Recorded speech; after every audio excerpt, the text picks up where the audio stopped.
Taxi ஆப்பின் உத்தரவாதம். Trip cancellation இல்லை, extra payment இல்லை, நியாயமான கட்டணம். இதுவே ஃபாஸ்ட் ட்ராக் டாக்ஸி ஆப்பின் உத்தரவாதம்.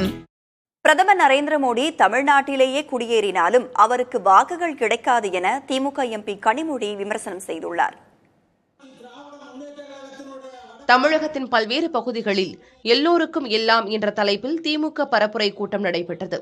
தூத்துக்குடி மாவட்டம் விளாத்திக்குளத்தில் நடைபெற்ற கூட்டத்தில் பேசிய திமுக எம்பி கனிமொழி, பாஜக ஆட்சி பெண்களுக்கு எதிரான ஆட்சி என்றும் திரும்ப திரும்ப இங்கு வந்து மக்களை ஏமாற்றி விடலாம் என நினைக்கிறார்கள் என்றும் விமர்சித்தார்.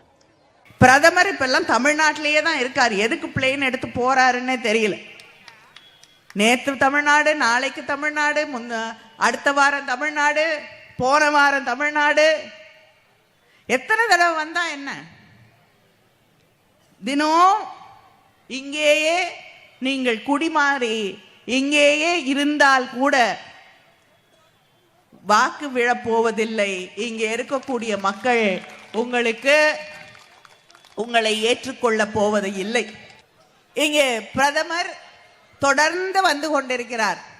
ஆனா வந்துட்டு போறாரே தவிர இதுவரைக்கும் தமிழ்நாட்டுக்கு வெள்ள நிவாரணம் என்று சொல்லி ₹1 கொடுத்திருக்காங்களா?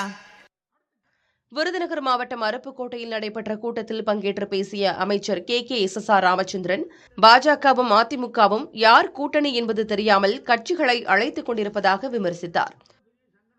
பிஜேபி தனியா நிக்குது, ஏடிஎம்கே தனியா நிக்குது, நம்ம தனியா நிக்கிறோம். நம்ம கூட்டணி கட்சி கூட நம்ம கூட அப்படியே இருக்காங்க, யாரும் சிந்தாம சிதறாம இருக்காங்க. அந்த 2 கட்சியில பார்த்தீங்கன்னா யார் கூட்டணின்னு தெரியாம அவன் கதவை திறந்து வச்சுட்டு இந்த ஹோட்டலில் பார்த்தீங்கன்னா லைட்டை வச்சுருப்பான். சாப்பிட வாங்க கூப்பிட்ற, இப்படி வாங்க இப்படி வாங்கன்னு கூப்பிட்டுட்டே இருப்பான். நம்ம போனோம் பார்த்தீங்கன்னா ஹோட்டல் கார் வச்சுன்னா வாங்க எங்கள் ஹோட்டல் சாப்பிட வாங்கன்னு கூடுவாங்க. அது மாதிரி இந்த 2 கட்சிக்காரன், ஏடிஎம்கே காரனும் பிஜேபி காரனும் லைட்டை வச்சுக்கிட்டாங்க. சென்னை கொளத்தூரில் உள்ள அகரம் சந்திப்பில் தமிழ்நாடு முதலமைச்சர் மு.க.ஸ்டாலினின் பிறந்தநாள் பொதுக்கூட்டம் நடைபெற்றது. இதில் பங்கேற்று பேசிய நடிகர் வடிவேலு, திராவிடம் என்று கேட்பவர்கள் ஒருமுறை கருணாநிதியின் நினைவிடத்தை சுற்றி பாருங்கள் என்றும் அப்போது திராவிடம் பற்றி தெரிய வரும் என்றார். எம்ஜிஆருடைய தீவிர ரசிகன் நான், ஆனா இவருடைய தீவிர பக்தன், இவருடைய தீவிர விசுவாசி நான். இவர் கூட அவர் இருக்க காலங்களில் அவரை வெளியிலிருந்து தான் பார்த்துருக்கேன். எம்ஜிஆரை அவர் 2 பேரும் நண்பர்கள் தான். ஆனால் இவர் கதை வசனத்தில் நடிச்சிருக்கேன், இவர் கூட உட்காந்து பேசியிருக்கேன், பழகியிருக்கேன். நிறைய விஷயங்கள் எனக்கு தைரியம் சொல்லுவார். திரையுலகை கருணாநிதி எந்த அளவு நேசித்தார் என்பது அனைவருக்கும் தெரியும் என்றும் வடிவேலு கூறினார்.